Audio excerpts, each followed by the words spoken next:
L'objectif, c'est d'apprendre le keeping en sécurité pour pouvoir faire des keeping pull-up, à terme des chest to bar et puis bien sûr des bar muscle up. Mais avant ça, il y a un paquet d'étapes à maîtriser et aujourd'hui, on va parler du keeping, des pull-ups, de comment les acquérir et les enchaîner.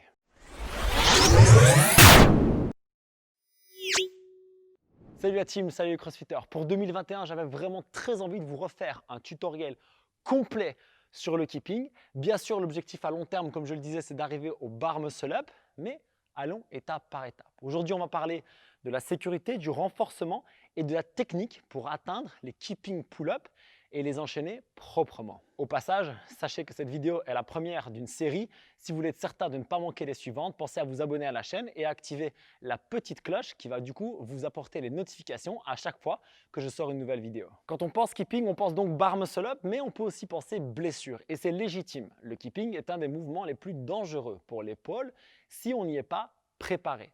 Objectivement, c'est le cas, donc soyons intelligents à ce niveau-là. On sait qu'il y a deux positions dans le keeping principal au niveau de l'épaule, qui est l'ouverture, ce qu'on appellera un petit peu plus tard le pull back, je vous expliquerai, et la fermeture, qu'on appellera le press down. Ces deux exercices nécessitent beaucoup de musculature, de stabilité, et on va donc commencer par là, parce que d'une part, vous allez du coup protéger vos épaules, mais en plus, ce sont les mêmes exercices qui vont vous permettre d'acquérir suffisamment de force pour être bon en keeping. On le sait aussi, le keeping, c'est une succession de arcs et de hollow.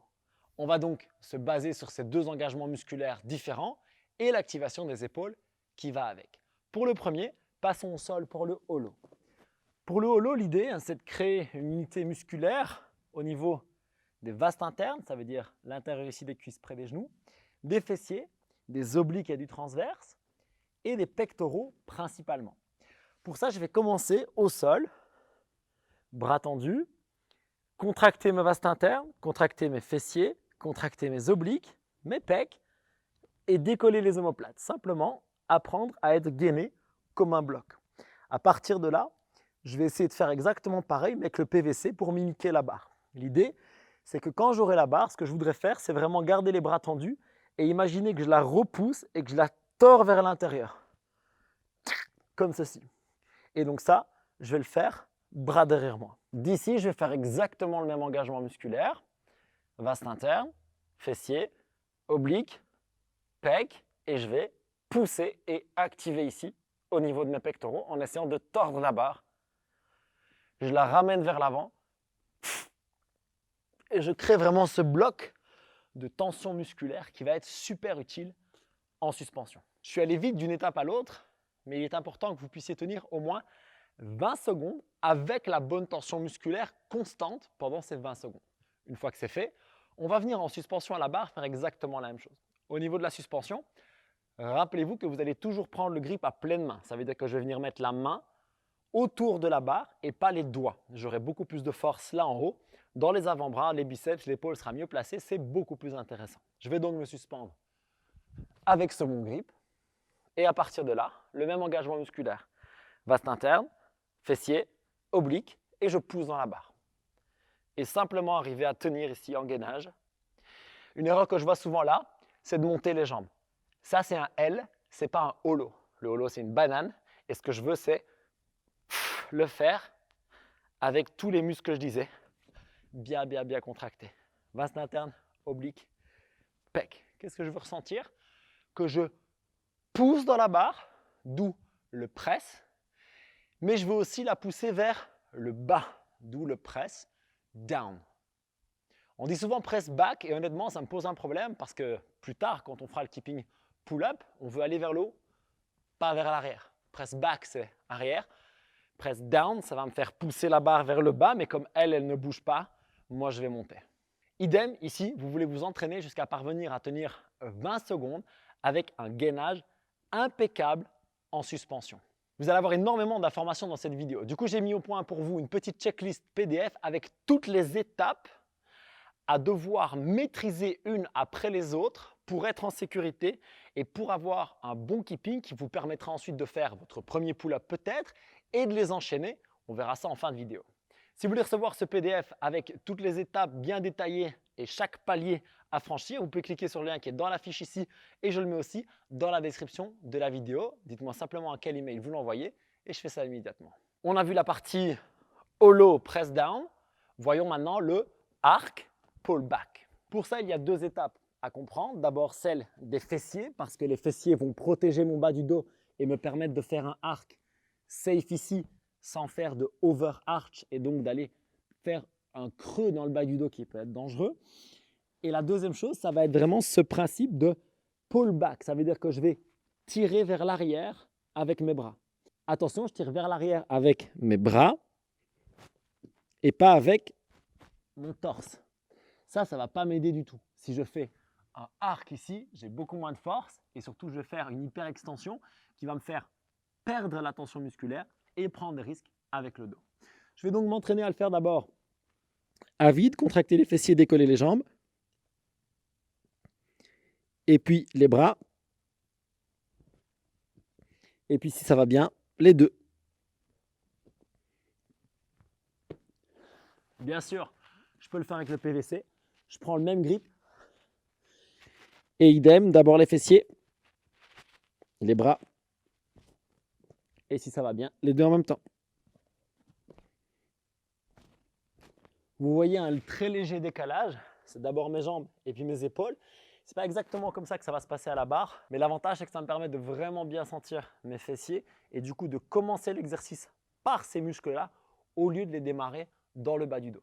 Allons voir ça maintenant à la cage. Je vais devoir vous tourner un petit peu le dos, mais vous allez comprendre. L'idée, c'est que je vais faire exactement le même principe de grip et donc de tension musculaire aussi. Regardez, d'abord juste les fessiers. Juste les fessiers. Jambes bien tendues. Il n'y a pas de... Je ne casse pas le dos, c'est juste les fessiers qui m'emmènent. Ensuite, pareil avec le pull back. Et là, j'ai la deuxième portion de mon keeping. Quand est-ce que je sais que je suis safe? Quand je peux faire 10 mouvements au sol sans avoir aucune gêne dans l'épaule et quand je peux faire 5 mouvements en suspension sans avoir aucune gêne dans l'épaule. Il n'y a pas d'à-coup, c'est très important. Regardez ce que je veux. C'est cette étape maîtrisée et pas ça. Parce que ce qui se passe quand je vais mettre de la vitesse vers l'avant, c'est que je vais m'écraser au fond et que du coup, je ne vais pas avoir l'élan pour repartir. Pensez à un pendule. Si je mets un mur, ça ne va pas repartir pareil. L'idée, c'est vraiment de laisser le mouvement au niveau du arc. Maintenant, je peux donc faire les deux exercices en strict. Et j'insiste, en strict d'abord, avant de faire le keeping en balancier, il faudra apprendre le timing et on fera ça au sol. D'abord, ça me permet de faire du strict. Et ça, je vous invite à le faire pour 5 reps. Ça va faire hollow press down, arc press back, pardon, pull back. Et je vais enchaîner pour 5 répétitions. Et donc, moi, comme cueing, j'aime bien me dire pouce, abdos, fessier, tire. Pouce, abdos, fessier, tire. Pouce, abdos, fessier, tire. Pour 5 répétitions, avec une maîtrise absolue et jamais aucune gêne à l'épaule. Quand ça c'est fait, on va pouvoir passer au timing et on le souhaite après à une vitesse qui va nous permettre de monter plus facilement. Pour le timing, il va y avoir 2 étapes et la première, c'est de passer du arc au hollow avec le bon changement de chaîne musculaire. Je suis d'abord dans une extension, ici avec un arc, ça veut dire que je vais tirer sur le PVC, contracter mes fessiers et les décoller. De là, je veux passer dans un hollow de manière dynamique, ça veut dire que je veux revenir avec les vastes internes, les obliques, les pectoraux et plier la barre. Ça va faire ceci. Je reviens. Arc, hollow.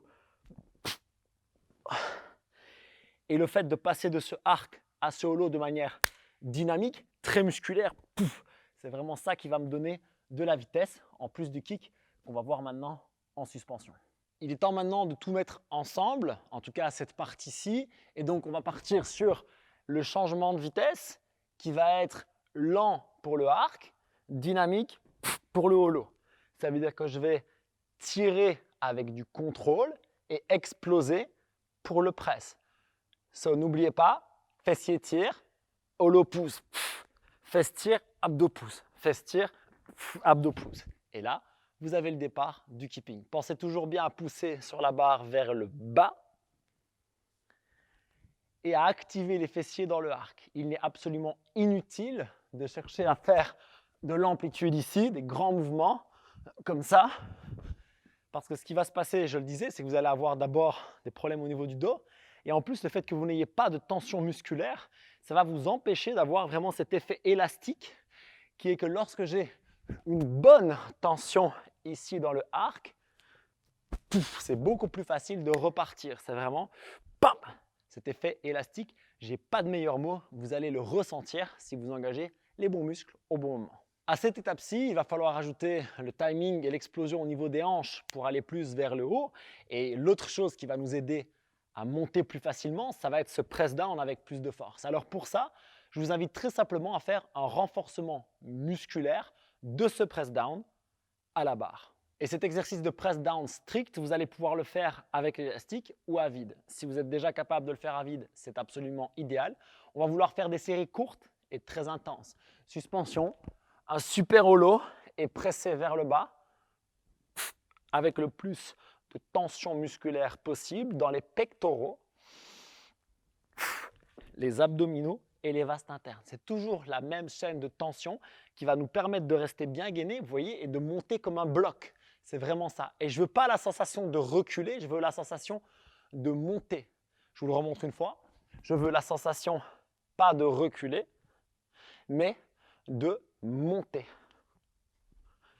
Ça va vraiment développer ma puissance quand je vais vouloir aller vers le haut en keeping, pull-up, chest to bar, bar muscle-up. Si je n'ai pas encore assez de force, pas de problème. Si les étapes d'avant sont maîtrisées, vous mettez un élastique et vous venez faire exactement pareil. Attention à une petite chose, c'est que l'élastique va emmener vos pieds vers l'avant. Et du coup, si vous ne faites rien, vous faites un joli exercice, je crois que ça doit être pas mal, mais c'est juste pas efficace. Donc ce qu'on va faire, c'est qu'on va gainer mais tendre les pointes de pied vers le bas, pas vers l'avant, et bien pousser dans les mains et revenir à chaque fois, bien contrôler avant de repartir. Exactement la même logique. Vous voulez aller vers le haut et pas vers l'arrière en sentant constamment les obliques, les vastes internes et les pecs. Maintenant, en plus de mes bras, qu'est-ce qui me fait monter? Clairement, on le voit quand on voit plusieurs reps de keeping. Regardez, qu'est-ce qui va me faire monter avec? Eh bien, ce n'est pas que mes bras, c'est très très clair, parce que sinon, ce serait beaucoup trop difficile d'en faire 50, alors qu'il y a plein de gens qui savent faire 50 keeping pull-up unbroken. Bon, c'est quand même relativement très impressionnant et très exceptionnel, on est d'accord, mais c'est tout à fait possible. Et pourquoi est-ce que c'est possible? Parce que j'ai les jambes et les hanches qui m'aident à monter. Regardez bien, mes bras vont faire le press down, mais ce n'est pas ça qu'on va regarder maintenant. C'est comment mes hanches vont faire cette petite vague vers le haut, mais vous allez voir, c'est une vague gainée. Je vous explique juste après en détail.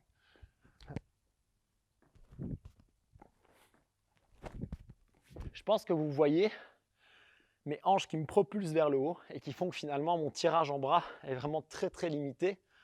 Voyons maintenant comment faire ça au sol. L'idée, c'est maintenant de comprendre comment mes hanches vont me propulser vers le haut et surtout de le ressentir. Pour ça, on va utiliser un exercice au sol qui n'est pas exactement pareil qu'en suspension, mais qui va nous permettre de bien comprendre le timing et le changement. Quand j'arrive en haut de mon pull-up, je veux être en holo. Ce qui veut dire que cet exercice, on va le commencer en holo, on va le finir en holo. Donc, je vais partir au sol, bras tendus ici, comme si je venais de faire abdos pouce, le press down. Et de là, pour mettre de la vitesse, je vais taper mes talons sur le sol et je vais décoller mes hanches. Donc ça va donner ça, très dynamique. Donc je suis en holo et je passe en arc. Et ce que je vais vouloir faire, et c'est le petit challenge, c'est holo, arc explosif, revenir en holo parce que c'est ce que je veux en haut de la rep. Et donc ça va faire holo, arc, holo, holo. Et là, je veux vraiment sentir que j'utilise mes talons pour frapper sur le sol, pour me donner de l'impulsion, pousser mes fesses et dès que je suis arrivé en haut, boum, revenir en holo. Je vous montre maintenant ce que ça donne à la cage. Je vous remontre une fois ce que ça donne. Le challenge, c'est de mettre de la vitesse dans mon kick, mais surtout dans mon extension des hanches vers le haut. Donc, n'oubliez pas, arc, tire, holo, pousse, et de là, je mets de la vitesse. Ça fait 1, et c'est vraiment ça qui me fait monter. Comment est-ce que ça fonctionne? D'une part, j'ai mes jambes qui vont derrière et qui reviennent devant. Ces jambes prennent de la vitesse. Et là, c'est le principe de l'accident de voiture. Si la voiture s'arrête d'un coup, qu'il y a un objet dedans qui n'est pas attaché, lui va continuer. Mais on ne veut pas que cette force elle continue vers l'avant ou vers l'arrière, on veut qu'elle monte. Et donc, ce qu'on va faire, c'est qu'on va arrêter nos jambes d'un coup sec. Et là, d'un coup, on va faire ce qu'on vient de faire au sol. Kick avec les talons, pousser les hanches vers le plafond. Je vais vous le montrer de dos et de face pour que vous le voyez vraiment bien. Arc, holo, tac. Arc, holo, tac. Et vous voyez cette vitesse, je fais vraiment les talons, boum, les hanches vers le haut. Et ça m'aide à finir ma rep. Vous ne passerez probablement pas de tous les exercices qu'on vient de faire à un keeping pull-up parfait d'un coup. Aucun problème. Le principe, c'est de comprendre ce mouvement et de le ressentir. Et pour ça, on peut faire ce que j'appelle des mini pull-ups. L'idée, c'est de ne pas se tracasser de si on passe la barre ou pas, mais de est-ce que le mouvement était le bon. Et donc, je peux simplement m'entraîner à faire exactement la même chose. Je fais arc, holo, et viens. Et simplement ça va m'apprendre le timing. Ce principe arc, holo, explose vers le haut. Et vous voyez que je relâche après. Je ne me tracasse pas pour le moment de l'enchaînement. Ce n'est pas la priorité. Ici, ce que je veux, c'est vraiment ressentir cette extension qui me propulse vers le haut. Et pour compléter ça, il y a un exercice de renforcement musculaire qui est énorme et honnêtement qui est très difficile.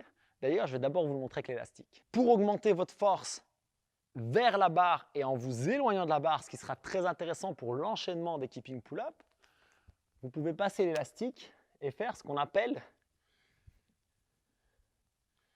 des lean away pull-up. L'idée, c'est que je vais me pencher à l'opposé quand je vais redescendre.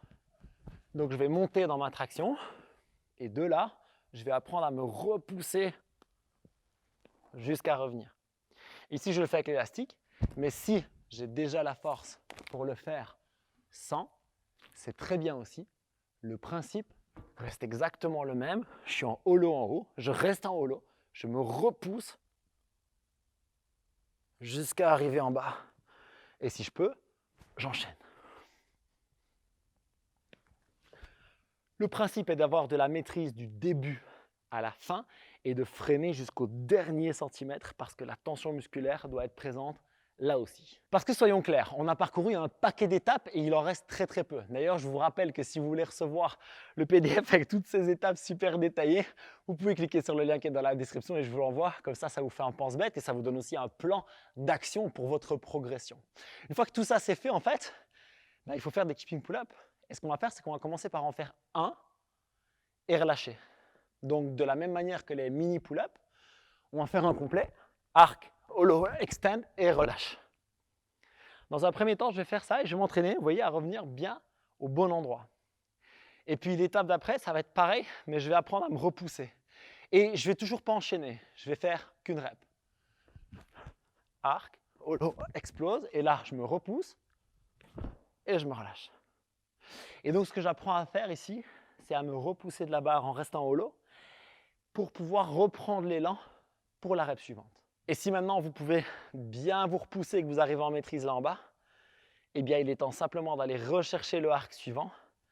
N'oubliez pas, pull back, fessier actif et je peux enchaîner. Je vous le montre de dos exprès pour que vous voyez que ce sont mes fessiers qui bossent et pas mon bas du dos.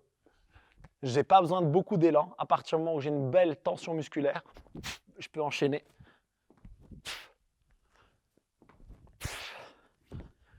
Vous voyez que j'écarte très légèrement les jambes l'une de l'autre derrière. En gymnastique, il y a une notion de beauté du mouvement, de note artistique. Et du coup, c'est bien d'avoir les deux jambes parfaitement jointes. Je suis tout à fait d'accord, c'est très joli. Et dans certains mouvements, c'est beaucoup plus efficace. Mais pour le keeping, lorsque je vais chercher le arc, quand je vais contracter au maximum mes fessiers, naturellement, ils peuvent emmener ma jambe un peu vers l'extérieur. Et il n'y a pas de problème avec ça, à partir du moment où ça reste de la tension musculaire jambe tendue et pas un arc dégueulasse où je relâche tout. Ce n'est pas du tout ça l'idée. Donc vous pouvez vous entraîner avec les pieds joints ou avec les pieds légèrement écartés. Le plus important, c'est est-ce que vous ressentez les fessiers dans votre pullback pour être très actif et avoir cet effet élastique qui vous permet d'enchaîner. Et pour terminer, un super bon exercice, ça va être de faire un petit EMOM de 6 à 8 minutes. Chaque minute, vous allez déterminer un nombre de reps que vous pouvez faire unbroken, ça veut dire sans lâcher la barre et avec la qualité, un bon enchaînement. Imaginons 4 par exemple ici, et ces 4 reps, vous allez les faire le plus parfaitement possible. Et à la fin, vous arrivez au bon endroit et vous vous relâchez simplement pendant le restant de la minute et puis vous venez vous replacer sous la barre pour la minute suivante. Et vous vous entraînez à faire ce nombre de reps, plus ou moins 1 ou 2 reps en fonction de vos sensations et de la fatigue musculaire. Et de semaine en semaine, je vous invite à le faire 1 fois par semaine ou 2 fois par semaine, pas plus. Vous allez chercher à ajouter 1 rep pour la moitié des minutes, et puis 1 rep pour toutes les minutes, et puis 1 rep de plus pour la moitié des minutes, etc., etc. Et vous verrez que vous progresserez très rapidement à partir du moment où vous avez les fondations acquises dans cette vidéo. Si vous êtes toujours là à ce moment-ci de la vidéo, c'est que vous êtes vraiment très motivé et que vous vouliez vraiment tout savoir. Alors, rappelez-vous que vous pouvez avoir la checklist de ces mouvements, je mets le lien juste là et je vous promets aussi la suite pour quand vous aurez acquis tout ceci, on verra comment passer sur des chest to bar et puis sur des bar muscle up parce que j'ai envie d'évoluer avec vous. Et si cette vidéo vous a apporté de la valeur, ce qui me ferait très plaisir, c'est que vous mettiez un petit like en dessous et surtout que vous la partagez avec quelqu'un de précis ou avec votre communauté parce que je suis convaincu qu'elle pourra aider d'autres personnes. Je vous remercie déjà de partager mon message. Continuez à vous entraîner dur, intelligemment et je vous retrouve bientôt pour d'autres tutoriels comme celui-ci. Peace!